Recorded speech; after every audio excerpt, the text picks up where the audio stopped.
Leadership after the pandemic. What can we expect? We are now moving beyond the pandemic and its immediate consequences. And there are some important lessons to be learned from this. And one of the most important is that we will probably move towards working more flexibly when it comes to workplaces and work time. We talk now today much more of the hybrid or the blended workspace. And this will probably be much more common, although it also poses a variety of challenges for any organization. Challenges in terms of norms, culture, teamwork, structure, management, and leadership. And I will talk about three particular challenges facing managers and leaders once we start working much more explicitly with the hybrid workplace.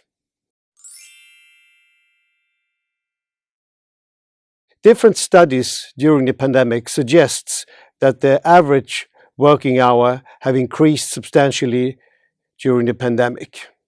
This means that people try to make themselves more available than they normally do at work. This is connected to that many people have an image of the ideal worker, and the ideal worker is someone that works basically 24/7, every hour during the day, every day during a year. And of course, this leads to a variety of different problems, such as stress-related problems, and not least, but burnouts as well. That's why it's so important that organizations make it clear that allowing for flexibility for its employees does not mean that people have to be available 24/7.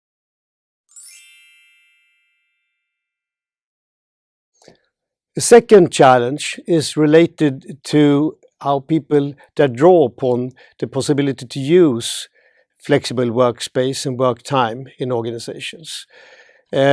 Organizations tend to look upon many of these persons in a more negative light and perhaps not as committed and not as interested in careers as the ones participating in real life in organizations. Still, we have a situation in many organizations where we look upon those that are present, those that are available, as a bit more committed to the organization. And they are normally also selected for organizational positions more often than the ones that are not present in the same manner.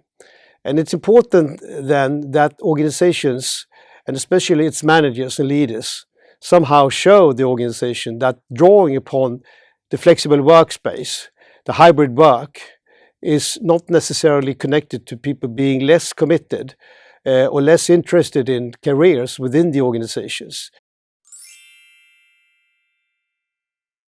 And thirdly, the third challenge is that we need to provide the possibility for people to work digitally and participate in the organization nevertheless.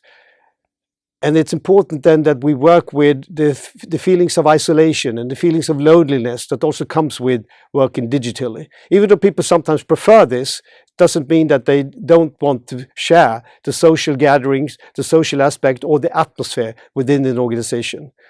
And that's why it's so important for organizations also to facilitate for meetings, facilitate for gatherings that contain elements that people feel comfortable to talk about, but that doesn't necessarily is related to work tasks. So organizations, managers in organizations should strive to provide space for people to talk about and meet digitally and regularly in terms while talking about social things, sharing experience around journeys, traveling, movies, series, or whatever, that also enable people to be part of the organization and thus the organizational atmosphere or culture in different ways, so that they feel a sense of belongingness and inclusiveness while participating digitally.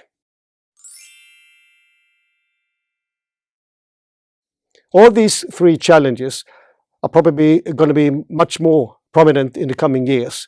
And these three challenges all resides, all connected to the possibility for managers to show leadership in terms of rely on employees much more. And this reliance is probably the single most important factor in order to create trust in organizations. Because hybrid or blended workspace is problematic from the issue of trust.